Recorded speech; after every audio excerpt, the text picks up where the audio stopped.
facing the option? It's a big challenge. They're really good.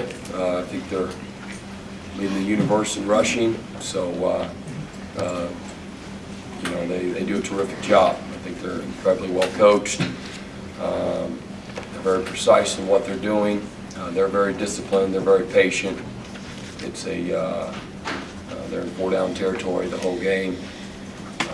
They've got answers for what you're doing. You know, you're not going to reinvent the wheel for these guys.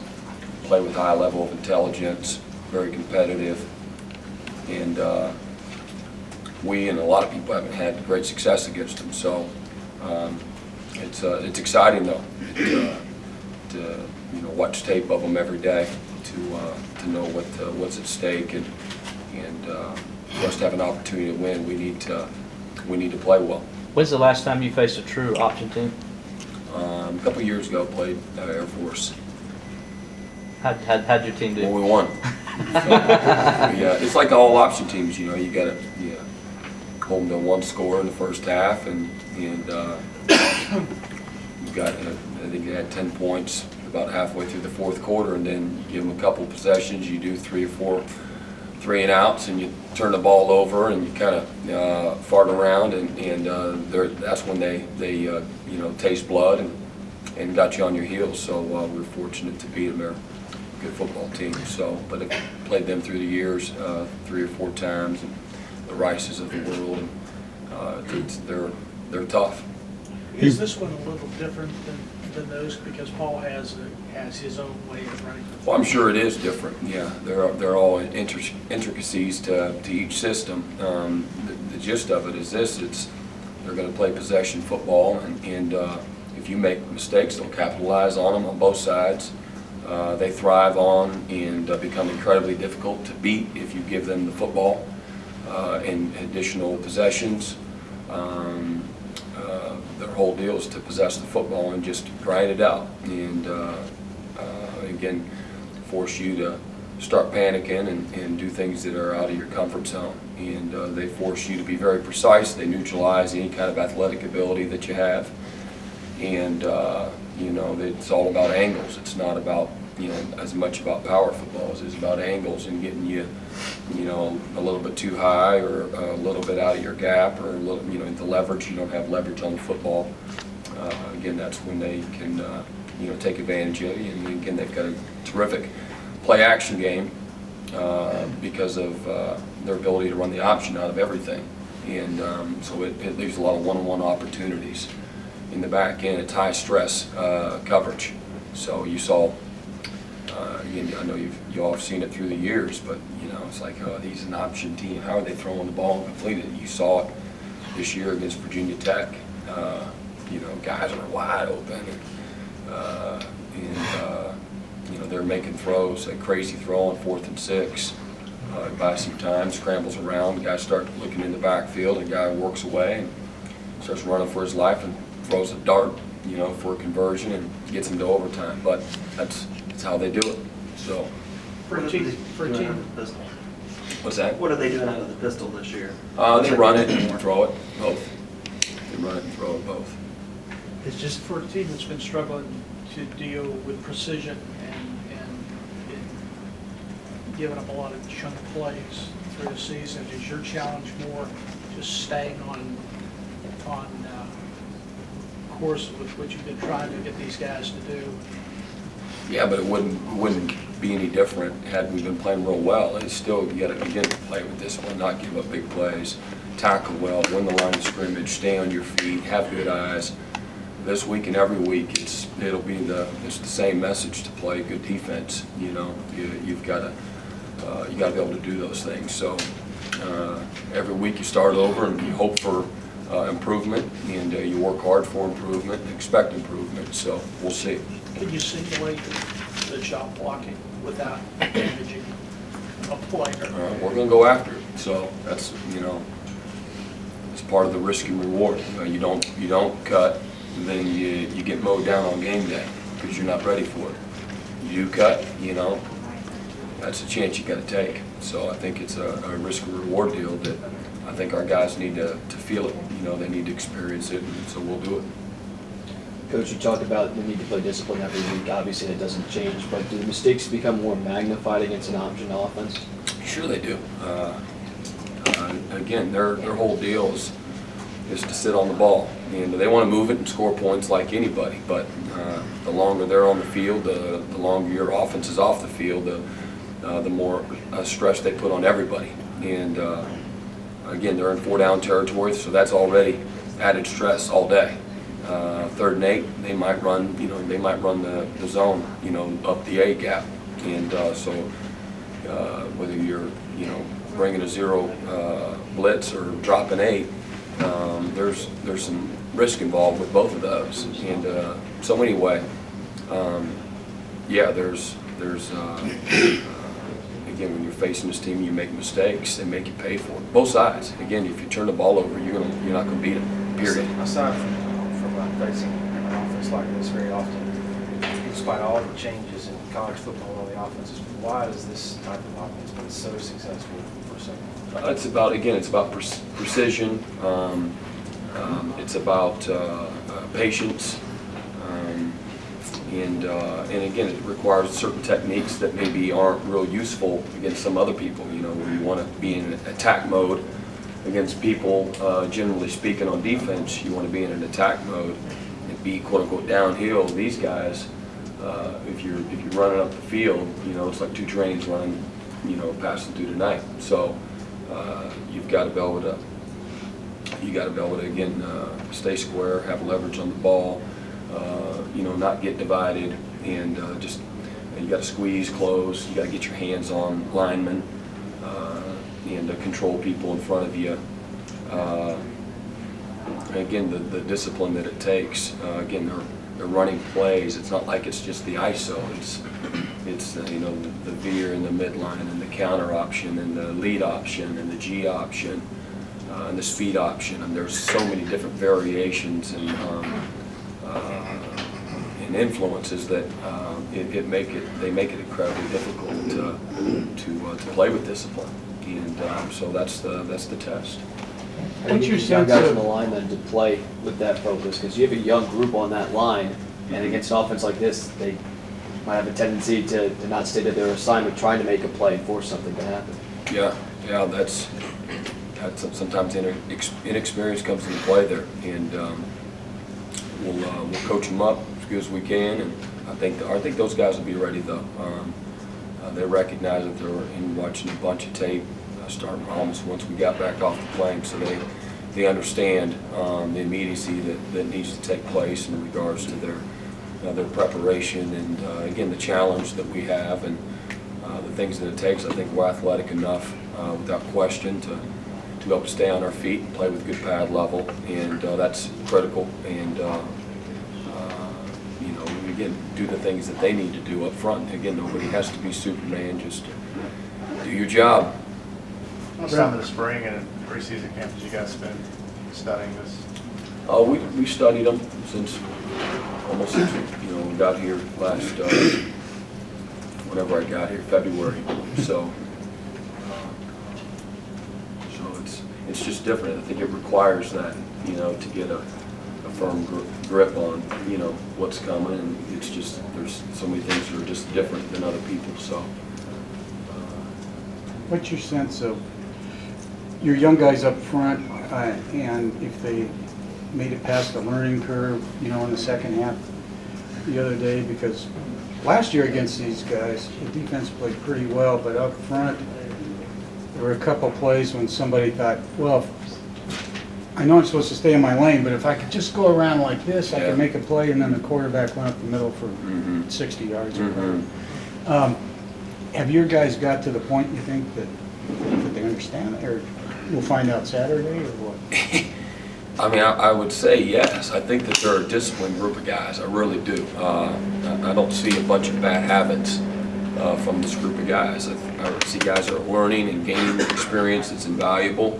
And there's some obvious failures along the way. You're stubbing your toe along the way.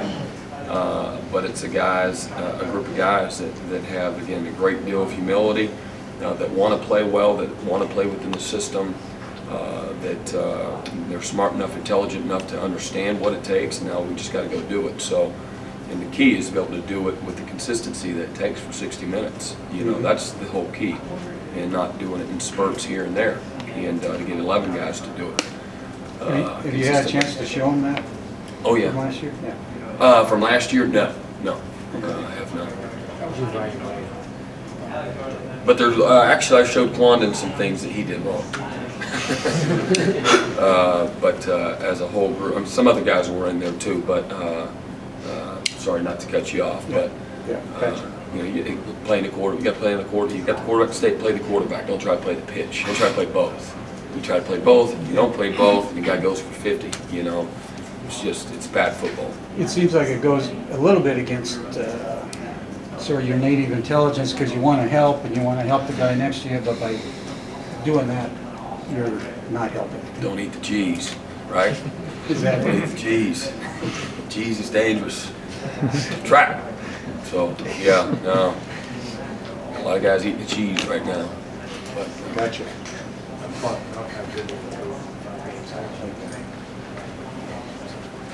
I like all guys. I'm going to single one guy out. You know, some stuff really good, and some stuff that not so good. And I think we all want more as a group, and I think he does as well. So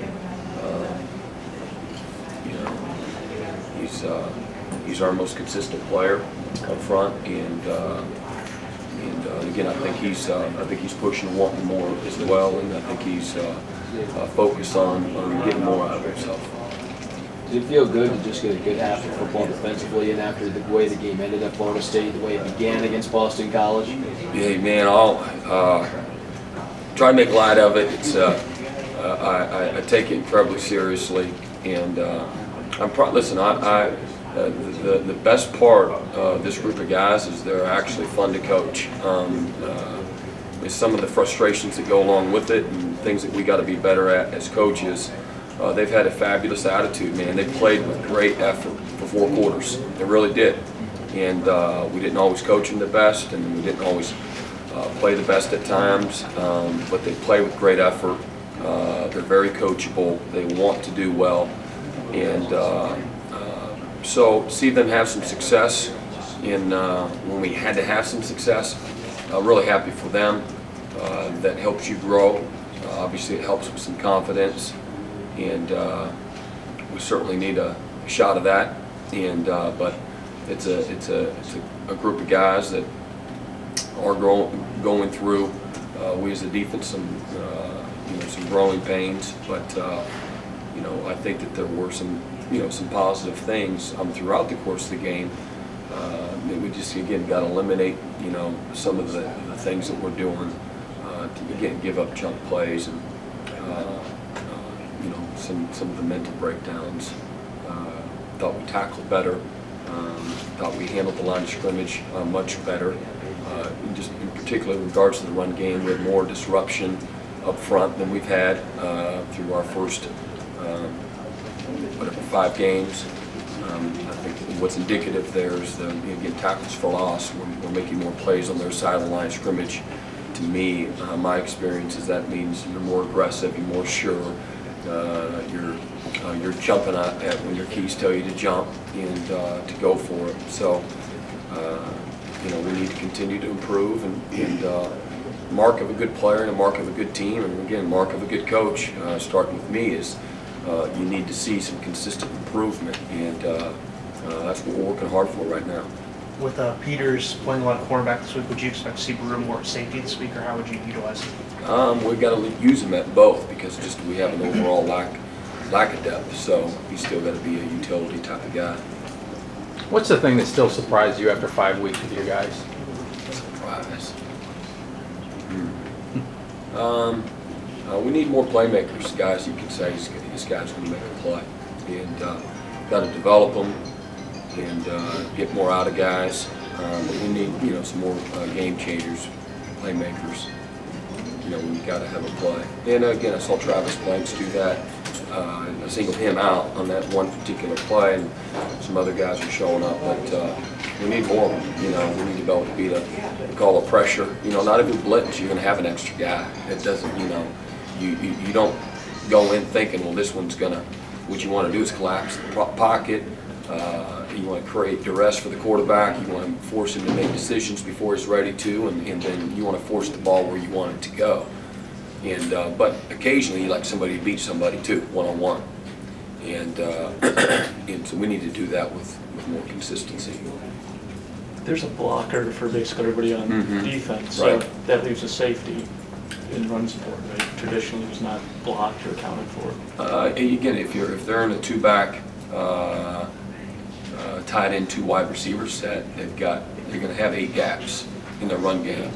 If it's not a quarterback running, a quarterback would be 9 gaps, but 8 gaps, so the proverbial 8-man front, 8-man box has to involve. You have 4 D linemen, you have 3 linebackers, 7 plus 1, too. And I know you know that, but sometimes you go, well, the safety's making the play, we're no good. And that's not necessarily true. Now, sometimes that is true, and that's not true at all. So you're going to a weak rotation or a strong rotation with the safety spinning down in the box, and his guy blocks out, and he's got to support. So whether it's an option team where safeties have to support, or certainly two-back run teams, whether it's Auburn or Florida State or certainly Boston College last week. So occasionally we'll run some things where the corner's got to be in support too, because often they're not targeted in the run game, and you can do some things where you get them involved.